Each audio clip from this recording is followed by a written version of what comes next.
Future വാരിയത് എങ്ങോട്ടാ? ശിവ ചുമ്മാ കളിക്കല്ലേ? ചൂടാവലടോ, ഒരു തമാശ പറഞ്ഞല്ലേ. എവിടെ പോവാ? ഞാൻ ആരുടെ വീട് വരെ. ശിവ എങ്ങോട്ടാ? ഞാൻ ട്രിപ്പ് കഴിഞ്ഞ് വരിക. ഇനി നേരെ വീട്ടിലേക്ക്. നല്ല ക്ഷീണമുണ്ട്. കാണുമല്ലോ.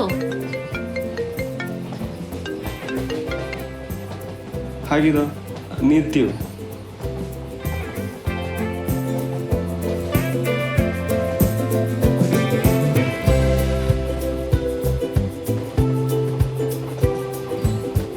അപ്പോ ഗേൾ ഫ്രണ്ട്സ് ഒക്കെ ഒരുപാടുണ്ടല്ലേ? പിന്നെ ഇഷ്ടം പോലെ. ഇയാൾക്ക് ബോയ് ഫ്രണ്ട്സ് ഒന്നും ഇല്ലേ? എന്നാ ആരാ പറഞ്ഞേ? എനിക്കും ഉണ്ട് ഇഷ്ടം പോലെ. പക്ഷെ എപ്പോഴും ഈ കോൾസ് ചാറ്റിങ് അതൊന്നും എനിക്കിഷ്ടല്ല. അപ്പോൾ ബോയ് ഫ്രണ്ട് ഉള്ളതുകൊണ്ടാണോ അന്ന് നോ മാരേജ് എന്ന് പറഞ്ഞത്?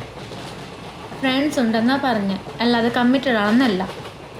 എനിക്ക് മാരേജിലൊന്നും വിശ്വാസവും ഇല്ല, ഇഷ്ടവുമല്ല. മാരേജ് ചെയ്തിട്ടുള്ള എൻ്റെ ഫ്രണ്ട്സ് ആരും ഹാപ്പി ആയിട്ടല്ല ജീവിക്കണം. ഫ്രണ്ട്സ് മാത്രമല്ല, എനിക്കറിയാവുന്ന പലരും, എൻ്റെ വീട്ടുകാർ പോലും. അമ്മ അപ്പയും ഒരു 10 മിനിറ്റ് പോലും ഒരുമിച്ച് നിന്ന് സംസാരിച്ചത് പോലും ഞാൻ കണ്ടിട്ടില്ല. എല്ലാവരും അഡ്ജസ്റ്റ്മെൻ്റ് ആയി പോകുന്നു. സിംഗിൾ ലൈഫാണ് നല്ലത്.